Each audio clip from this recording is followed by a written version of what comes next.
마태복음 5장 13절. 너희는 세상의 소금이니 소금이 만일 그 맛을 잃으면 무엇으로 짜게 하리요? 후에는 아무 쓸데없어 다만 밖에 버려져 사람에게 밝힐 뿐이라. 너희는 세상의 빛이라. 산 위에 있는 동네가 숨겨지지 못할 것이요 사람이 등불을 켜서 말 아래에 두지 아니하고 등경 위에 두나니 이러므로 집안 모든 사람에게 비치느니라. 이같이 너희 빛이 사람 앞에서 비치게 하라. 그들로 너희 착한 행실을 보고 하늘에 계신 너희 아버지께 영광을 돌리게 하라. 아멘. 오늘 말씀을 보면 예수님이 빛을 비추고 짠맛을 내게 하라는 명령을 사람들에게 하고 있습니다. 이 말씀 마태복음 5장, 6장, 7장은 산상수훈이라고 이야기합니다.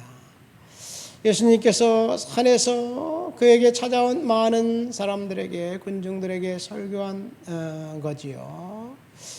예수님의 설교를 들었던 군중들은 누구였을까요? 특별히 유다에서 갈릴리 사람들이었습니다. 갈릴리에 있는 산에서 예수님이 설교하셨고 수많은 사람들이 걸어서 예수님 있는 곳에까지 와서 예수님의 설교를 들었습니다. 그 예수님의 군중들, 갈릴리 사람들을 예수님이 설교를 했을 때 그 청중들은 갈릴리 사람들이었는데 예수님이 태어나던 해 AD 4년 갈릴리 사람들, 갈릴리 청년들이 로마가 당시 이 유다를 지배하고 있었으니까 로마 식민정부에 저항을 했습니다.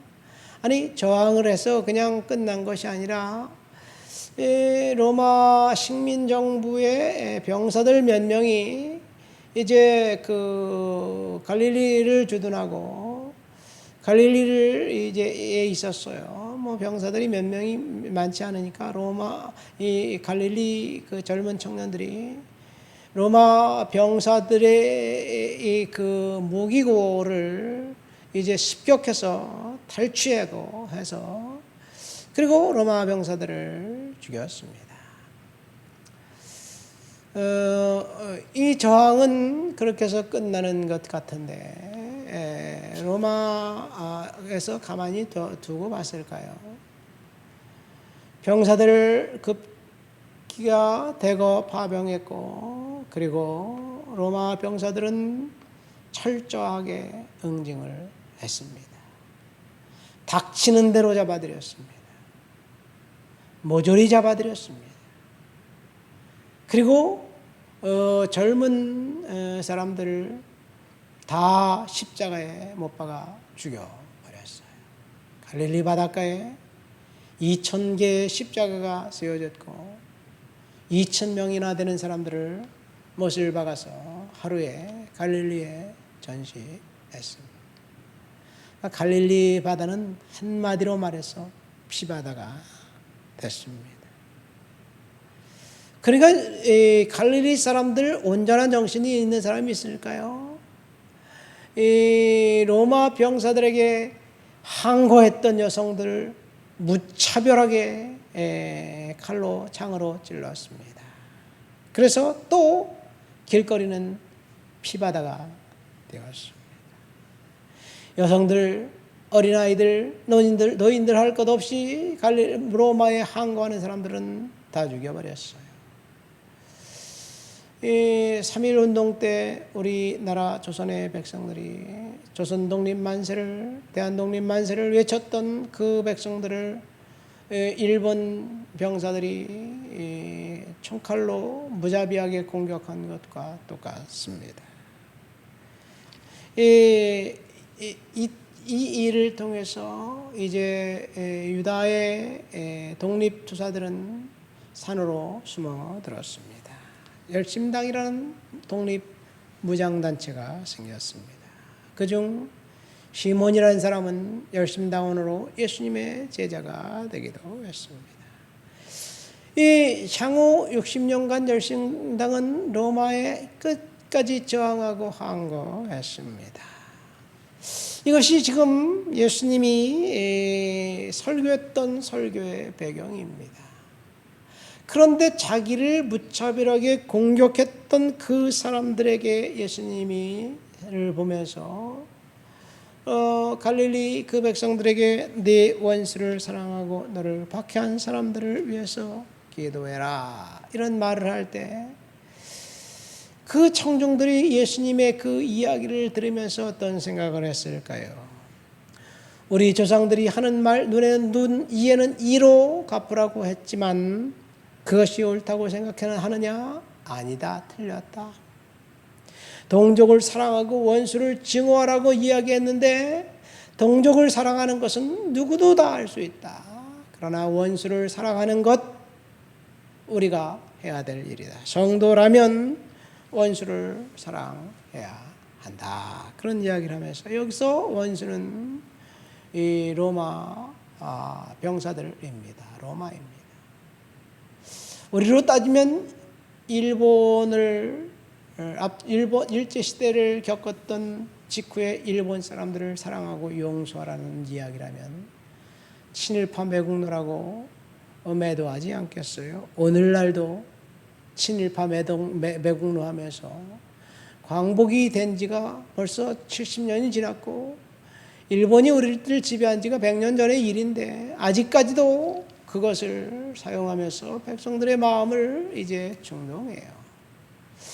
우리는 일본에 대한 증오심을 갖고 있어요. 근데 희한하게 우리 민족을 사사건건 괴롭혀온 건 사실 일본보다 중국이 더 심했는데 중국에 대해서는 왜 이렇게 관대한지 모르겠습니다.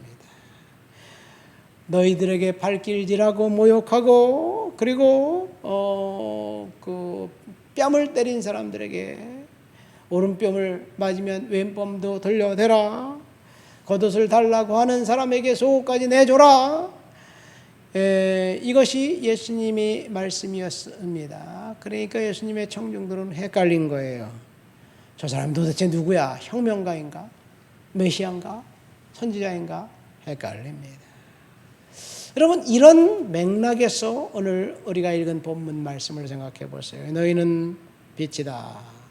너희는 세상의 소금이다. 사람이 등불을 켜서 말 아래 두지 않고 등경 위에 둔다. 공통점은 빛과 소금의 공통점은 자신을 스스로 태워가면서 빛을 내는 거예요. 끝내 자신은 없어져 버립니다. 불을 빛을 다 비치면 기름이 다 타면 심지어 심지까지 다 타서 없어지는 거예요. 소금 역시 짠맛을 내려면 자신에게 녹아 없어져야만 합니다. 그런데 예수님이 오늘 말씀을 보면 이상한 말씀을 합니다. 소금이 맛을 잃으면 무엇으로 짜게 하겠느냐는 질문이에요. 여러분, 근데 사실은 예수님이 한 말이 앞뒤가 안 맞아요. 왜냐하면 소금은 자체는 맛을 잃을 수는 없어요.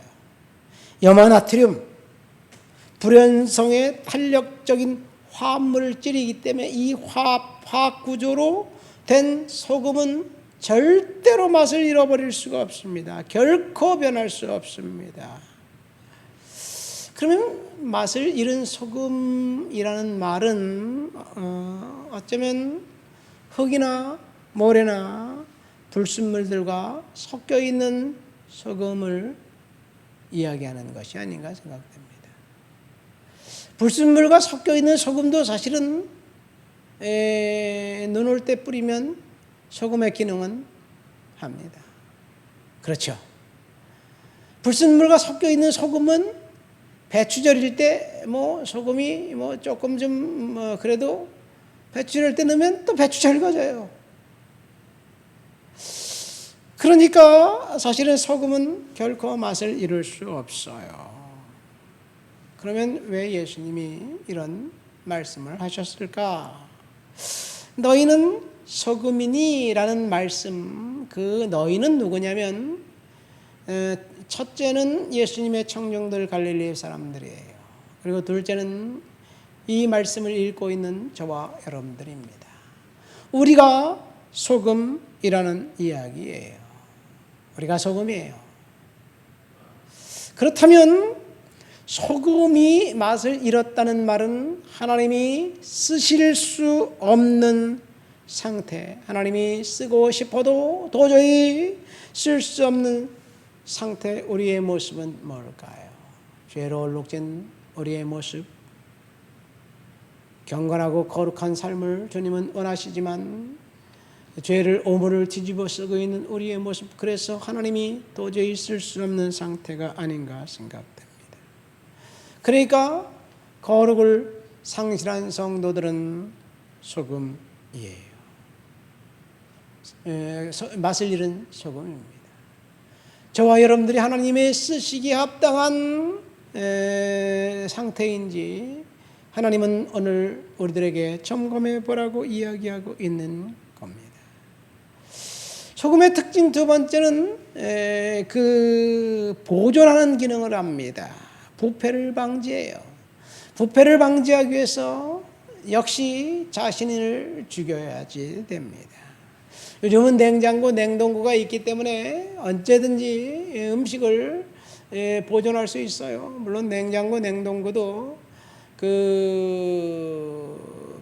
끝까지 신뢰할 수 없겠지만, 자, 제가 어렸을 때 시골을 살면서 그때 냉장고가 없었어요. 음식은 찬장이라는 곳에 보관해 두었습니다. 찬장에 김치 같은 것들을 놔뒀다가 그냥 꺼내 먹는 거예요.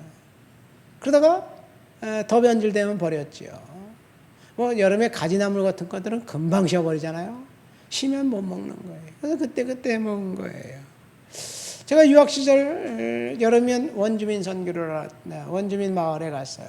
원주민들은 올라오는 알 까는 시절 쌀머니 연어가 올라와요. 그럼 연어를 딥넷으로 잔뜩 잡아요.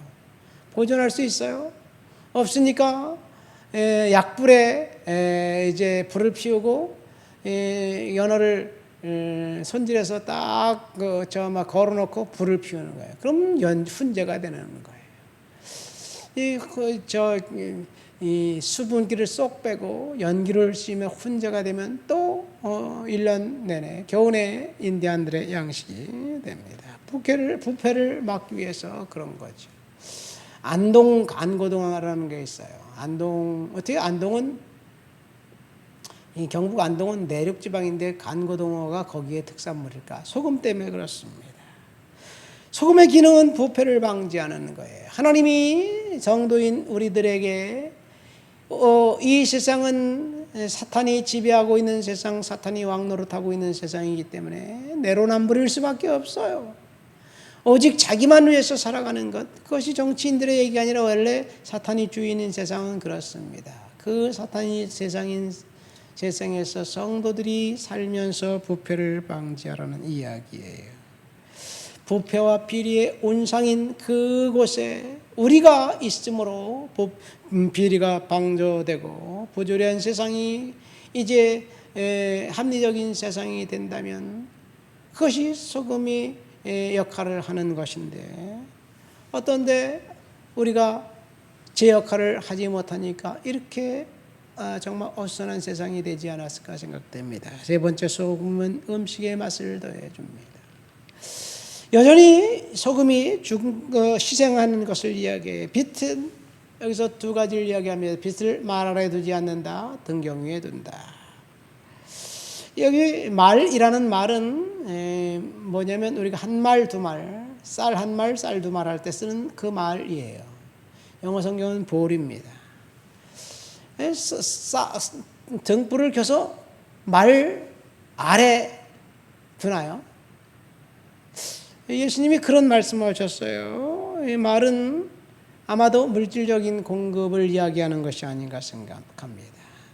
자신의 필요와 가정의 필요를만 위해 산다면 빚을 말 아래 두는 것이 아닌가 생각됩니다. 물질주의에 의해서 쩔어서 하나님도 모르고 돈만 위해서 살아가는 상태가 말 아래 둔 상태가 아닌가 생각됩니다.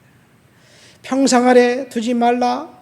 평상은 편안한 삶을 이야기합니다.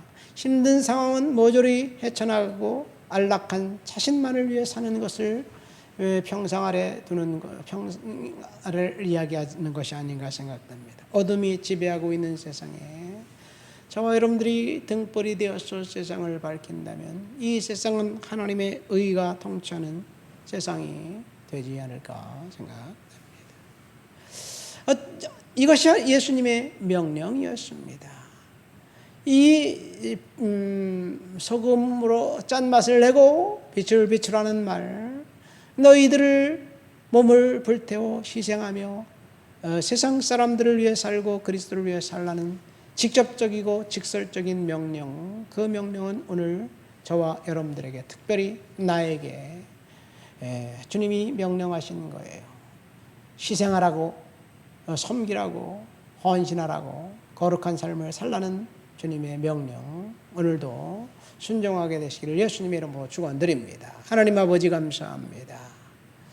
짠맛을 내고 빛을 비춰라. 희생하고 헌신하고 거룩한 삶을 살라는 명령을 들었습니다. 순종하게 도와주시옵소서.